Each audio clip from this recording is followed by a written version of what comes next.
watching Notepad. I'm your host, Ibrahim Sani. Today, I have a very special guest. He is Ashran. Of course, Ashran is formerly of Magic.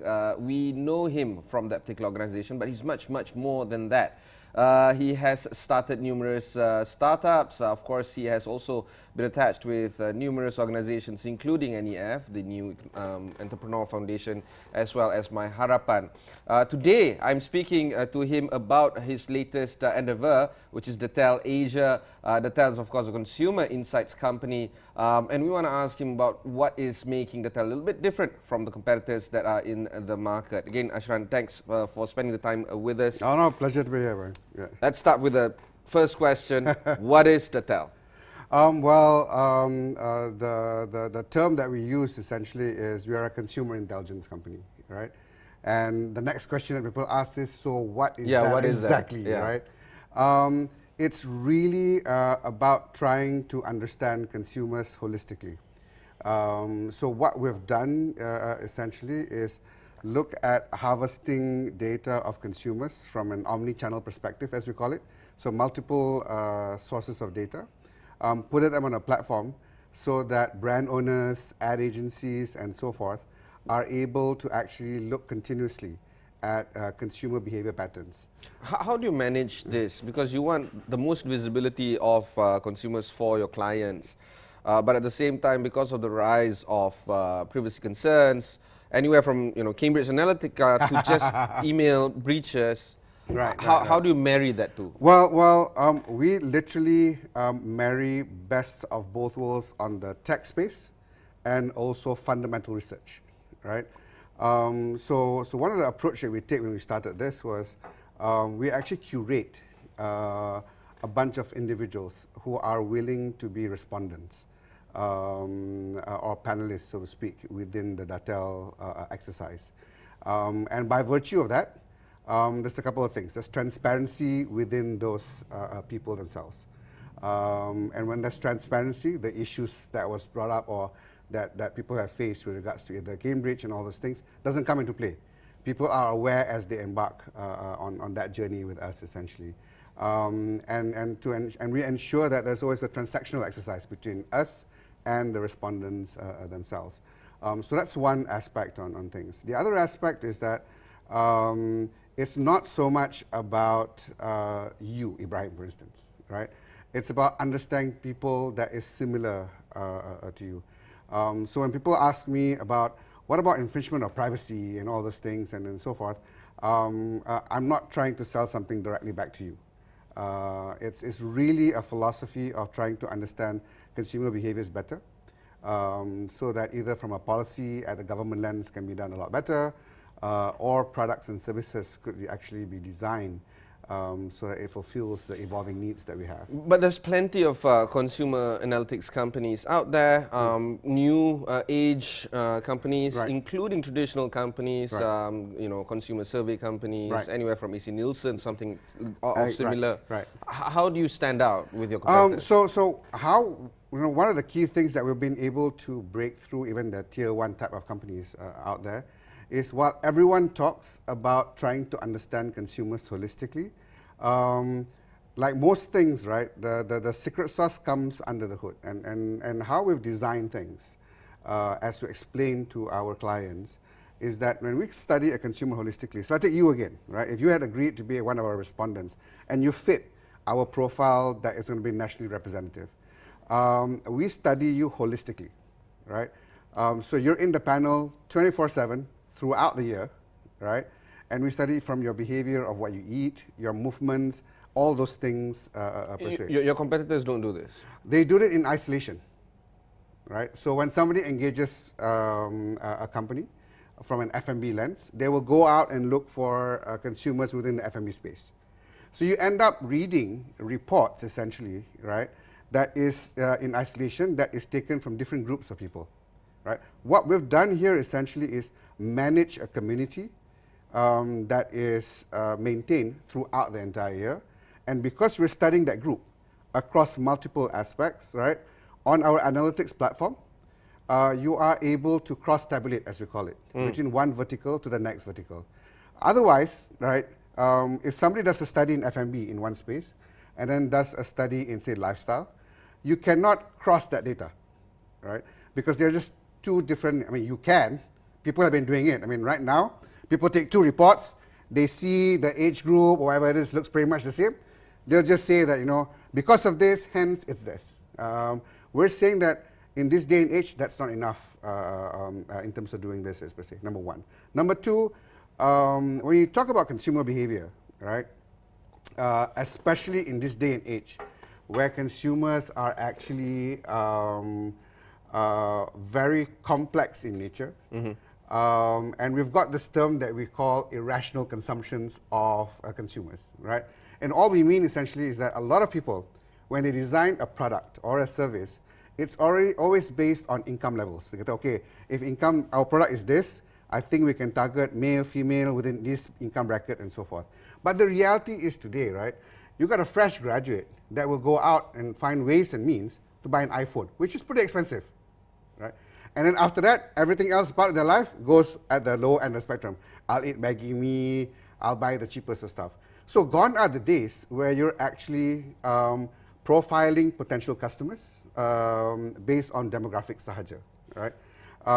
So what we do with the platform, because we have that holistic study across the board, right, it's propagating the idea that you study behaviors first, right? Once you look at behaviors, then you unveil who are the demographics that relates to those behaviors. And chances are, you'll probably be trying to capture a larger market share than what you've done otherwise. And when you start your premise that my audience are this, go and understand these guys better so that I can sell more stuff to them. So that's our competitive edge, actually. Oh, okay. That's why every time we meet either a tier 1 FMCG company or a tier 1 ad agency in that sense, they've got similar hesitations as how you were asking just now. They were comparing us to a lot of the incumbents that's available out there. But as we walk through the whole process with them, then the level of appreciation gets a lot better. Okay. And there's a strong desire with a lot of companies to want to go deeper with data. Right now, they're getting at surface level. So everyone is kind of playing around but on that's the what same plane. that's exactly what all the other consumer agencies are saying. I'm sorry, consumer intelligence companies are saying. They're like, oh, you're getting just the surface. I am different from the other two, three companies because I present the deeper data. How do we know, as a consumer and as a brand owner? How do you know it's deep enough? Yeah. Well, it's deep enough. How do you know whether you're happy enough, right? You got that emotive feeling and whether it fits your needs and purposes or not, right?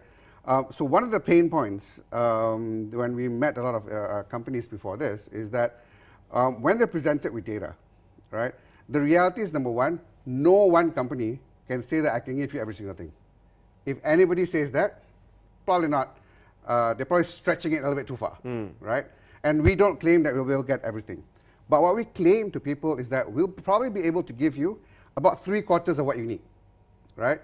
But we've designed an environment for you to be able to go back and get deeper, right? Because we've got a similar cohort that we're running. And then that new data sets that they get is able to then mesh up with that 3/4 data that we have. Okay. Right? And gives them the ability to go deeper on their own. So because our model is on a subscription base as a baseline, right? So everyone gets the same base data set, so to speak, based on what we harvest. But as they go in deeper on their own, they're actually building their own knowledge set. Ashran, when we talk about businesses that you come across, Yeah. you must have come across hundreds, if not thousands, of companies. You know the DNA of what companies need in terms of scaling and being successful. And in the digital age, sometimes only one recipe works. And I'd like to name that recipe right now. That's e-commerce. A lot of people say that e-commerce is digital. It's not, but that seems to be the way people think. VC money is going to e-commerce all the time, not necessarily other types of companies. Sharing economy may be nice and all that, but still e-commerce pumps in the kind of cash. My question to you is, do you foresee a consumer analytics company being able to be scalable to greater heights that you would think normally it wouldn't? Right. Naturally, simple answer to that, yes. Right.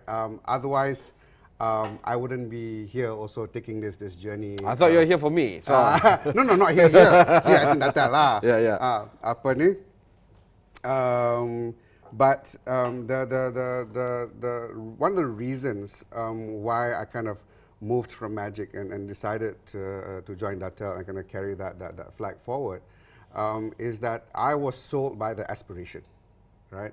The aspiration is that while a lot of people talk about ASEAN consumers, the 600 million and all those things the reality is that not many people understand. The market is so fragmented with regards to consumers per se. So I was sold by the goal of trying to ensure that we're able to help people understand ASEAN consumers better specifically. But the spillover effect to that, right? And it's partially a reflection of how I've done a lot of social type work, so to speak, prior to even Magic and so forth, is the ability then, once you understand this, to be able to create impact or helping other people to create impact that's going to be more efficient, that's going to be more meaningful itself. How do you scale? I mean, like it's still a consultancy-based business. On the contrary, the base core. So as we start right now, we've probably got to do a bit more hand-holding, right? But where we when you say hand-holding, you still need to talk to clients, clients one-on-one, and all those things across, okay. Right? And a lot of people are talking about how data is very important. A lot of companies needs to be more data-driven and so forth. I think any company would understand that. Yes, yes. Yeah. So that means, right, as we move forward, if we reflect back in the days where early days of IT, companies don't have IT people within the organization per se, right? Now I see the same journey within a data space, right? You take 2-3 years down the road, you'll have one data personnel within the company that's able to then take away the advisory work that people like us is supposed to do, and all they really require is company that's able to provide them the data that they can play with. And that's where we're seeing the future, and that's where we're prepping ourselves for the future. You're not alone in this. The World Economic Forum did say that data scientists and data technicians, they call it. Yeah, yeah. I like to call data professionals as a broad. Okay lah. A little bit more pizzazz to it. But yeah, it becomes a little bit more, I guess, clear in terms of the job scope for this role to have a place in organizations in the future. And because of that, do you think that, okay, every company will soon have, as much as they have a finance manager, an HR guy, and now a data professional, do you think that would enable you to scale? Yes. Most definitely. Most definitely. Then what would be some of the challenges to inhibit you from growing further? The challenges is naturally whether the churn talent that's coming out, that data professional that's coming out, is going to be able to fit it or not, right? And how I see within this space is that if you're talking to the larger masses, so the larger companies already have data professionals within them. So the companies that I'm talking to right now as we speak, right, the tier 1 FMCG, the tier 1 ad agencies, they've got data professionals in there. Yeah, they also have access to global talent pool, so that shouldn't be a problem. Correct, shouldn't be a problem. Then you bring down one layer down to the medium-sized companies, right? And that's where I see that largest opportunity potentially resides also. And where we're doing our part, at least with regards to the whole ecosystem, so to speak, right, is trying to make sure that more businesses become data aware. But while everyone's championing that, if you're expecting for companies to purely harvest data themselves, right, as a baseline education point, then it's going to take a long journey. You got to have pre-cooked stuff for them first, let them play with the pre-cooked stuff, and once they're comfortable with it, then they're able to harvest on their own. They're able to get that through. How do you manage Facebook and Instagram when they can specifically target consumers that would greatly benefit small entrepreneurships? Our previous CEO of this company spent 70 ringgit on Instagram and 80 ringgit on Facebook, and he got a translation of over 100% customers coming into his shop and buying his food because he specifically targets it, right? He can go with incomes and bracket, locality. He doesn't want anybody else but just Malacca, Bandar Malacca. He doesn't even want Jasin or whatever. Correct. And he gets his results. How do you I guess, manage that? So that's an interesting point, right? Now, for somebody like him, who's very clear, right, on knowing who's his customer segment, that's awesome, right? But the larger population is not probably as clear as he is. So, and I was asked this recently also, you know, how do you compare yourself with Ashran? Facebook and Google also have some analytics type platform. Ours is more strategic, whereas Facebook and Google is tactical. Before you actually decide, right now, for somebody to actually go to Facebook and Google, they would kind of have say, you know what, my audience, I think is actually ABC. Let me go and jump into that. They may be right, they may be wrong, right? But where we're coming out is one step prior to that, right? Do you really know your customers or not? Understand that itself, and then take that data, and then go to the Facebook and Google to be able to narrow down to that particular audience that you have. That exercise example that you gave just now in regards to Malacca, right, may be awesome from a very close Malacca lens.